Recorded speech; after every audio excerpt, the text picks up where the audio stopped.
President Biden fires back after a special counsel report questions his memory. And Russian President Vladimir Putin is asked about releasing a Wall Street Journal reporter detained in this country. The Morning Rundown starts now. From the Straight Arrow News Studio, bringing the stories that matter to you from across the United States and around the world. This is the Morning Rundown. Today is Friday, February 9th. Thank you for joining us. I'm Kara Rucker. My memory is not good. My memory is fine.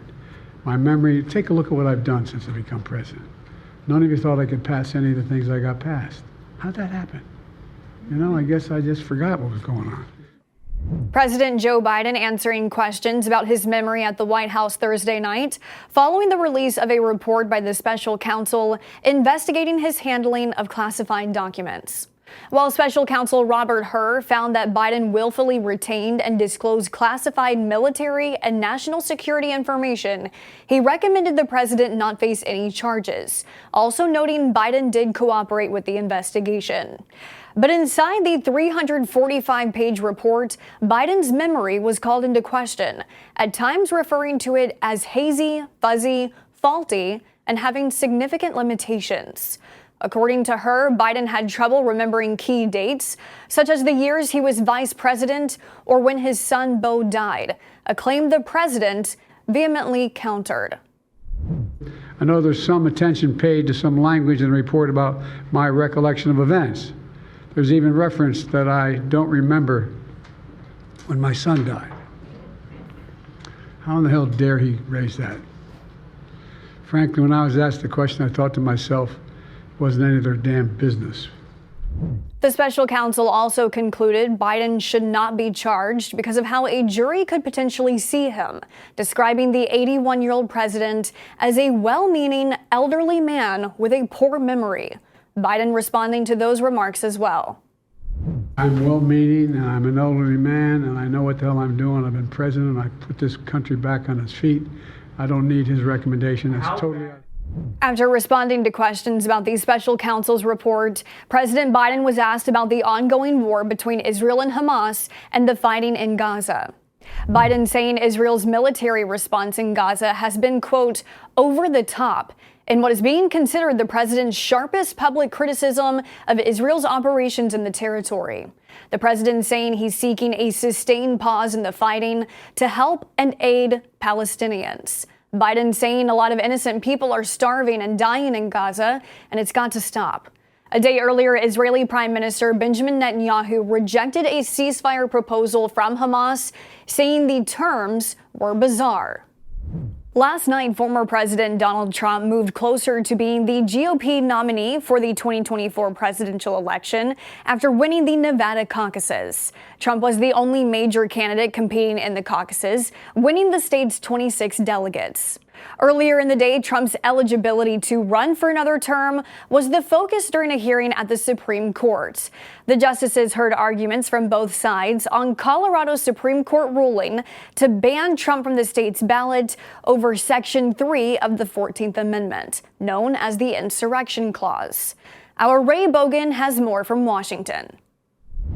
The justices asked tough questions to lawyers on both sides, but two of the court's liberal justices, Elena Kagan and Ketanji Brown Jackson, asked particularly tough questions to the lawyers representing Colorado voters.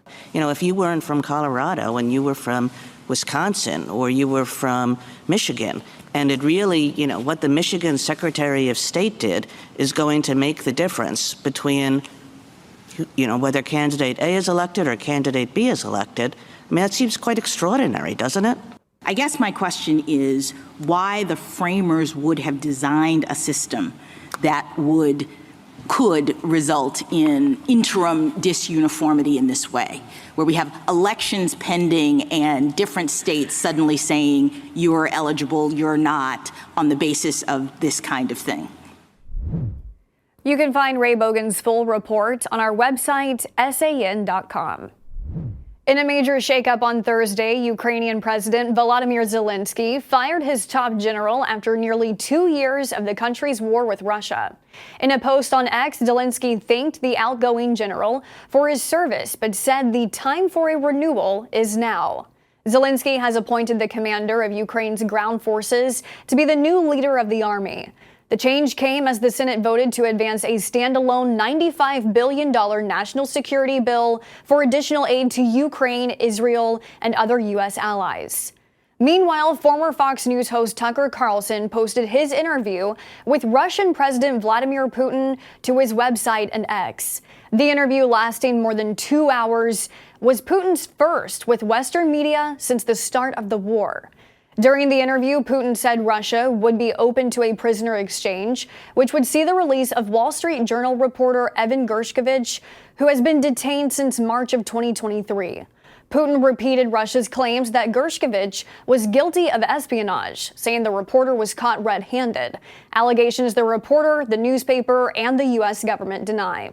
In a statement, the Wall Street Journal said it was encouraged to see Russia's desire for a deal, adding, "Evan is a journalist and journalism is not a crime.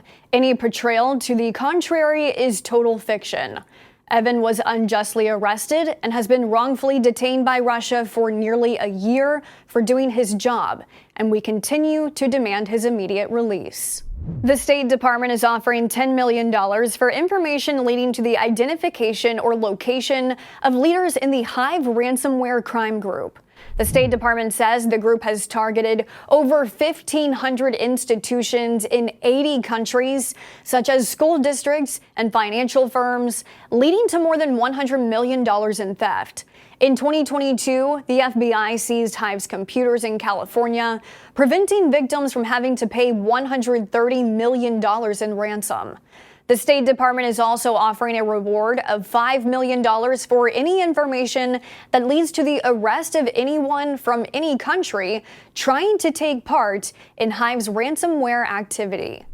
Finally this morning, Super Bowl Sunday is almost here. That means there's the potential for lots of touchdowns, lots of celebrity-filled commercials, and lots of chicken wings. Make that lots and lots of chicken wings. Americans are expected to eat nearly 1.5 billion wings during the big game. That's billion with a B. There's a side of good news to go with all those wings. According to the National Chicken Council, the price of wings are down compared to this time last year. The cost for fresh chicken wings is down 5%, and frozen chicken wings are 11% cheaper compared to 2023. Just something to chew on as we get closer to kickoff. These are your top stories for this Friday. We'll see you back here on Monday. Until then, I'm Kara Rucker. Have a great weekend.